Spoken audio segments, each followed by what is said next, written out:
बिस्मिल्लाहिर्रहमानिर्रहीम। अस्सलाम वालेकुम। आज मैं आप सबके साथ लेकर के हाजिर हूँ स्टफ़ पराठे की रेसिपी।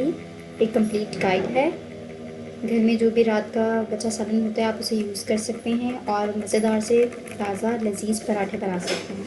तो चलिए आइए पराठों को बनाना स्टार्ट करते हैं। यहाँ पे जो मैंने इंग्रेडिएंट्स लिए हैं इंतहाई सिंपल हैं, इजीली अवेलेबल हैं। कोई चीज़ आपको बाहर से लाने की ज़रूरत नहीं है। वीडियो को कंप्लीट वॉच कीजिएगा, वीडियो को थम्स अप कीजिएगा। तो चलिए आइए इंग्रेडिएंट्स देख लेते हैं। यहाँ पे मेरे पास रात का बचा सालन है जो कि कद्दू का है। ठीक है, आप कोई भी अपना फेवरेट सालन या वो सालन जो बच्चे खाना पसंद नहीं करते तो बच्चों को इस तरह से बना के दें, वो कभी भी नहीं छोड़ेंगे। और यहाँ पे चंद हद ग्रीन चिलीज़ है मेरे पास, हरी मिर्चें हैं जिन्हें चॉप कर लिया हुआ है, एक छोटे साइज़ का प्याज है जिसे मैंने चॉप कर लिया हुआ है, कसूरी मेथी है खुशबू और जायके के लिए, और यहाँ पे मेरे पास मौजूद है गरम मसाला मिक्स जिसको कि हम स्पाइस के तौर पे इस्तेमाल करेंगे जस्ट फॉर टेस्ट एनहांसमेंट। यहाँ पे हम बाउल में ऐड करेंगे ग्रीन चिलीज, अनियन,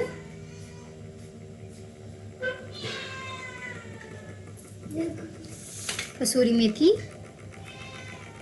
और हाफ टेबल स्पून यहाँ पे हम ऐड करेंगे मिक्स गरम मसाला और इसको अच्छे से मिक्स कर लेंगे।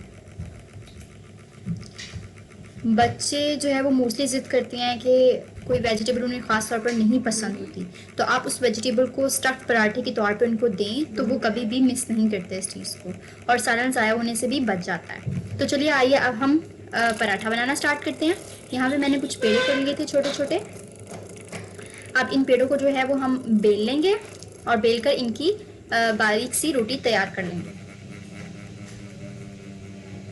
रोटियां जो है वो हमारी बिल्कुल तैयार हैं। तो अब हम एक स्पून में जो है वो थोड़ा सा सालन लेंगे जो हमने स्टफ़ करना है और उसको स्पून की मदद से इस तरह पूरी रोटी पर अच्छे से फैला देंगे।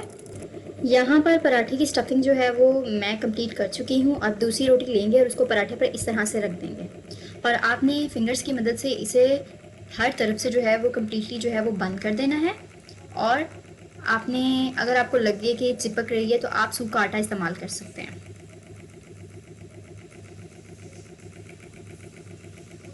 अब आप थोड़ा सा हाथों पर सूखा आटा लगा लें और इसे हाथों में इस तरह से रोल कर लें।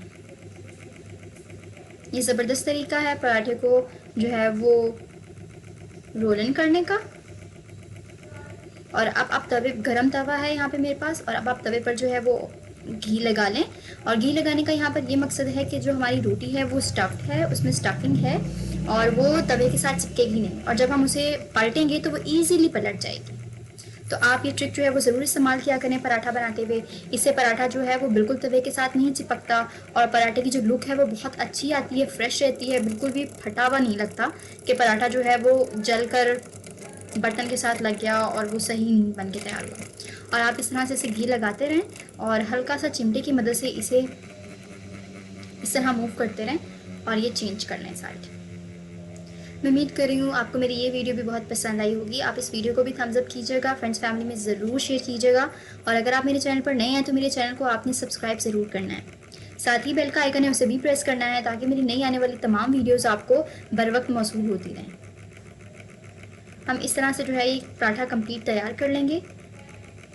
ये एक बहुत अच्छा तरीका है जिससे कि हम सालन ज़ाया होने से भी बचा लेते हैं और बच्चों को जो फेवरेट चीज़ नहीं भी होती वो बहुत शौक से खा लेते हैं। माशाल्लाह हमारा पराठा बनके बिल्कुल तैयार है और इसकी लुक देखिए कितनी खूबसूरत आई है। आप इस पराठे को गरम गरम सर्व करें और अपनी फेवरेट चीज़ों के साथ, दही हो गया, अचार हो गया, इनके साथ आप इसे सर्व करें। ये बहुत ज़बरदस्त लगता है, खाने में भी बहुत मज़े का लगता है और फील ही नहीं होता कि बच्चे वो चीज़ खा रहे हैं या आप वो चीज़ खा रहे हैं जो कि आपको फेवरेट ही नहीं थी, पसंद ही नहीं थी। उम्मीद करी हूँ आपको मेरी ये रेसिपी बहुत पसंद आई होगी और इसी सारे तरीके से आपने सारे बाकी पराठे भी बना लेने हैं। तो अल्हम्दुलिल्लाह आज की ये रेसिपी होती है यहीं पे ख़त्म। मैं मिलती हूँ आपसे एक नई रेसिपी पे, एक नए दिन में, एक नए जायके के साथ, एक नई मज़ेदार सी रेसिपी के साथ। मुझे दुआ में याद रखिएगा, अपना ख्याल रखिएगा। सादिया शेख को दें इजाज़त। अल्लाह हाफ़िज़।